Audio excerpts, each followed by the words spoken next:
Welcome to a breathtaking chase across the streets of Florida. A daring carjacker chose to confront the police force. Sirens blared, tires screeched against the road.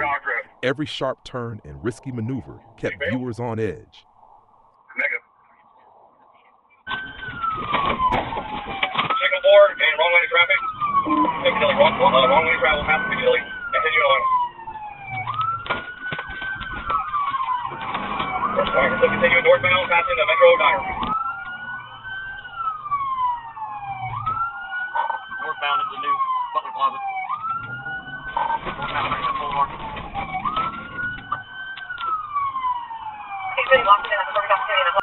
Alright, we're back on Archer Road on an L-Lead vehicle. Oh, single 4 into a ASM K9, still eastbound plate vehicle. Hey, you good?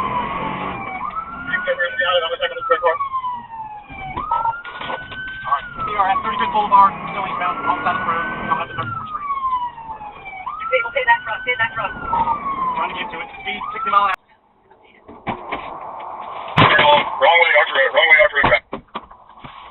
100 block. Reserve at Napa.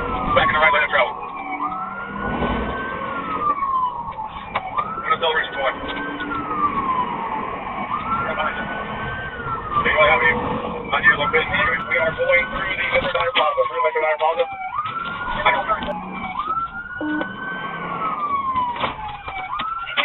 Got me to stop this now. You can see mine. Metro very far. Everybody hold the traffic for a second. Keep following. Through the parking lot. We're about to come out of 34th Street. We'll take the outbound on 34th.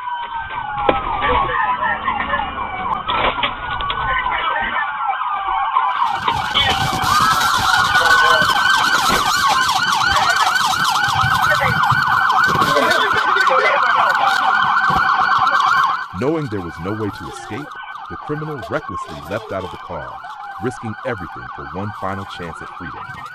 However, officers swiftly surrounded him, their actions sharp and decisive. In mere moments, his escape attempt ended in failure. With a series of firm commands and rapid movements, they subdued and restrained him. The scene descended into chaos, a stark portrayal of the tension and drama that marked the end of his desperate flight.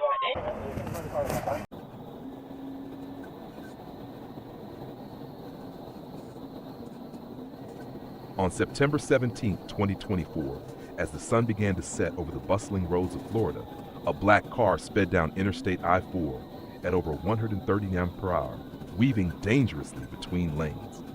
Behind the wheel was 34-year-old Anthony Hoyt, a man with cold eyes, carrying dark secrets and a warrant out of Atlanta, Georgia. Everything began when troopers from the Florida Highway Patrol, FHP, spotted Hoyt's vehicle recklessly speeding, endangering the lives of other drivers. When signaled to stop, Hoyt only pressed the accelerator harder, initiating a chase with an outcome no one could predict.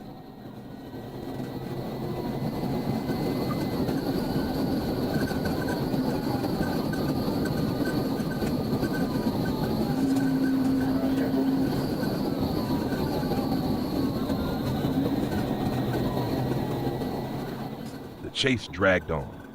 Every passing moment saw the speed climb higher, and the risk of an accident loomed ever larger.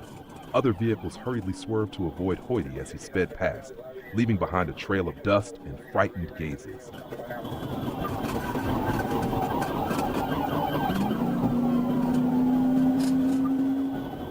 The FHP patrol team immediately deployed tactics, attempting to disable the vehicle using the Precision Immobilization Technique, PIT. However, Hoyt, with his skilled driving and audacious maneuvers, continuously evaded capture. Each time they came close to stopping him, Hoyt sped away like the wind, escaping their grasp and turning the highway into a stage for a battle between law and defiance.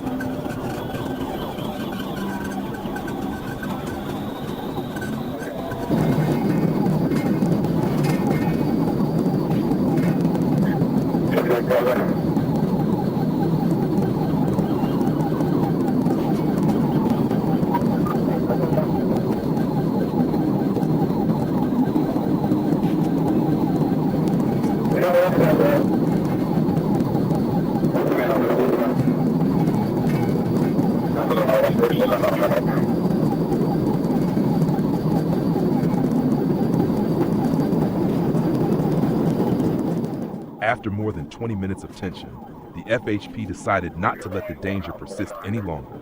A patrol car suddenly sped ahead, executing a precise PIT maneuver, causing Hoyt's vehicle to lose balance, spin on the road, and come to a stop.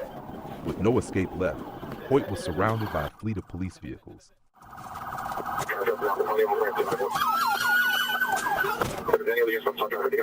As the officers approached, they saw Hoyt sitting behind the wheel with a calm expression, simply saying, "I didn't do anything wrong, and I didn't even know you were chasing me." But that moment of composure quickly vanished when they discovered a loaded handgun hidden under the seat. Hoyt's excuse became meaningless when the check revealed that he was wanted for aggravated assault with a firearm in Atlanta, Georgia.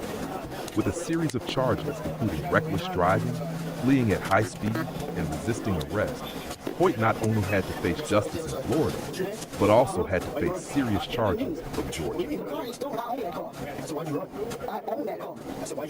Because I didn't do anything, so why would I put up an exhibit until they process it? So why did you do it? Yeah. I'm sorry.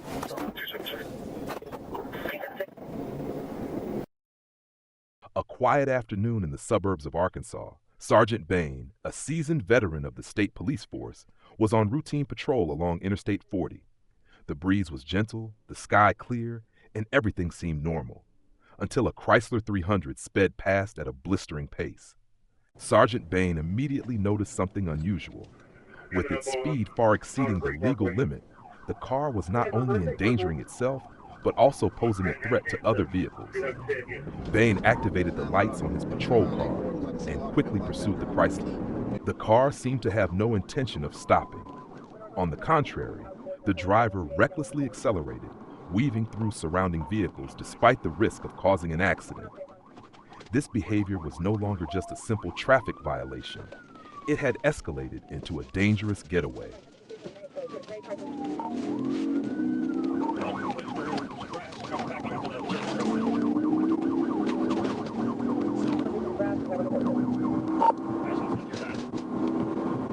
Front your daughter. They got an SR on west. Yes, sir. Come on, working. About to cross over from 30. If you don't get on 40. We're right here in front of the outlet on the north side road.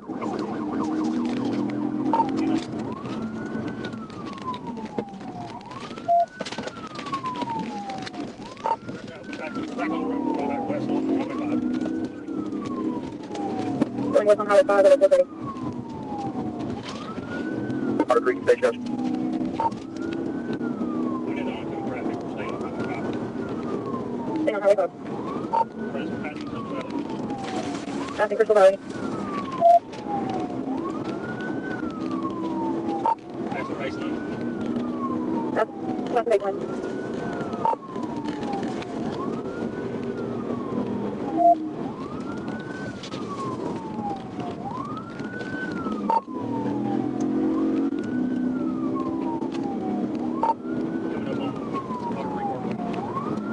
Coming up on Otter Creek Parkway. Now we're like, I'm still behind A4. Looks like a single occupant black male driver, goatee, do-rag. Hold on, Otter Creek. Show your head! Show your head! Right now! Finally, with support from another patrol unit, the police employed the PIT maneuver, Precision Immobilization Technique, to cause the Chrysler to lose control and come to a complete stop. The driver, a man in his 30s with multiple prior convictions, was apprehended on the spot. Put your right hand back. People's lives you put in danger. All you have to do is stop. Mary. Stand up. Stand up. Stand up. Speeding ticket, you dumbass.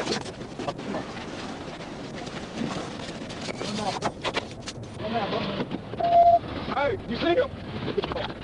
On the afternoon of July 22, 2024, at approximately 2 p.m., Sergeant Brandon Cano of the Florida Highway Patrol, FHP, was conducting speed enforcement on westbound I-4 at mile marker 130. Seated in a clearly marked patrol vehicle, Cano observed a black sedan speeding down the inside lane at an alarming rate. Using the speed measurement device, Cano confirmed that the vehicle was traveling at 90 miles per hour, well over the posted speed limit of 70 miles per hour. The distance between the vehicle and the patrol car at that time was 747 feet. The laser signal acquisition was clear, with no obstructions. Cano immediately left his position and continued to track the vehicle without losing sight of it. As he followed and activated the lights and sirens, Cano witnessed the sedan slow down and come to a complete stop. Information for 6.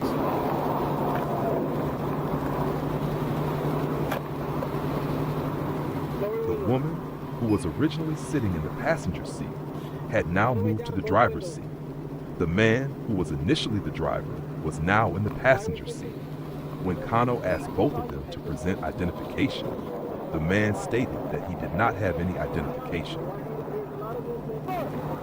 Suddenly, the woman exited the vehicle with both hands raised, while the man jumped into the driver's seat, giving Cano a defiant look before accelerating and fleeing the scene.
Near the intersection of SR 44 and Wade A, the vehicle's speed decreased, just as Cano executed a PIT, Precision Immobilization Technique, causing the vehicle to lose control and crash into a fence at the southwest corner of the intersection.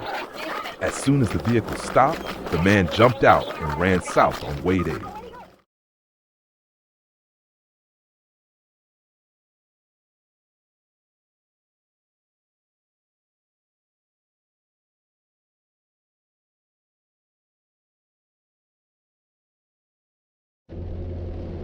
On a hot afternoon, as the sky began to turn into the colors of sunset, the Florida police were carrying out patrol duties on the Florida Turnpike. Suddenly, a transit van began to show suspicious signs, driving recklessly and disregarding traffic regulations. The police quickly noticed that the vehicle was speeding, swerving, and posing a danger of causing an accident. Using tracking devices, they discovered that the van was heading south, overtaking other vehicles on the road and causing a disturbance in traffic flow. The police quickly initiated a pursuit and deployed a helicopter for support. Despite the van slowing down due to a flat tire, the driver continued to flee. The chase remained intense as the van exited onto an off-ramp, but it couldn't escape the police pursuit.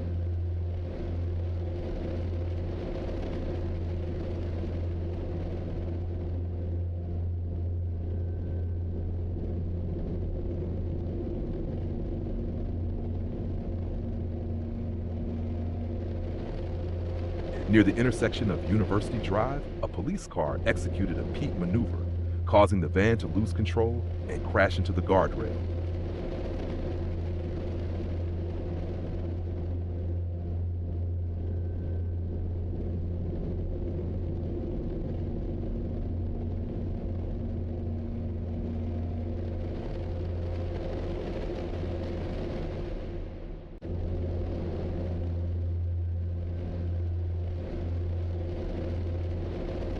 The vehicle continued to flee for a while before coming to a stop. Immediately, the police surrounded the vehicle, not allowing the suspect any chance to escape. The police and supporting forces, including K-9 units, set up a large perimeter around the area to block any escape routes for the fugitive. They continued to search every corner, ready to intercept the criminal before he could cause further harm. After nearly 45 minutes of intense tension, the criminal finally emerged from the vehicle. The suspect arrested was Patrick Brian Gordon, a man with a lengthy criminal record, facing over 30 charges and multiple convictions. Upon investigation, the police discovered that he had a suspended driver's license and was wanted for offenses such as fleeing from law enforcement, driving without a license, and drug trafficking. A large quantity of drugs, including cocaine and fentanyl, was found in the van Gordon was driving. Throughout the chase, one thing was clear. Gordon had no intention of surrendering and continued to risk fleeing at high speeds, regardless of the danger to his own life and those around him. Although the pursuit ended safely without anyone being injured, it highlighted an important fact. In criminal pursuits, the police must always maintain maximum vigilance and perfect coordination between forces to ensure the safety of the community. The intensity of this chase is not only a confrontation between law enforcement and the criminal, but also a clear demonstration of the police's relentless efforts to maintain traffic order and protect the lives of citizens. Situations like this remind us that every decision made by the police can impact the lives of many, and they are always working to prevent potential dangers in society.